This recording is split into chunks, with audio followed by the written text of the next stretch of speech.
Hello, I'm CADian. Let's take a look at the convenient functions of CADian. You can batch plot multiple drawings or export to PDF in CADian. First, execute the command MPLOT.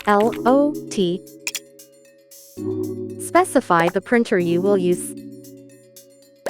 If you are exporting to PDF, you will be asked to specify the folder where the files will be saved. Set the paper size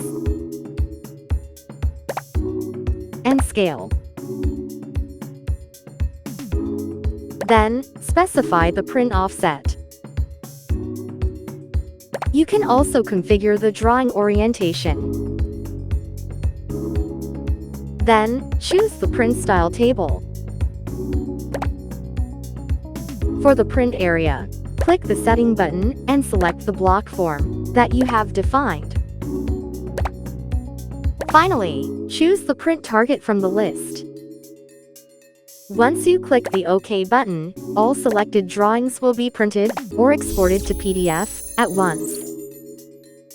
You can see that the drawings are converted and saved as PDF. I used CADian's multi-printing function to convert several drawings into PDF at once. If you have any questions about CADian, please contact us on the website or via email. Thanks for watching.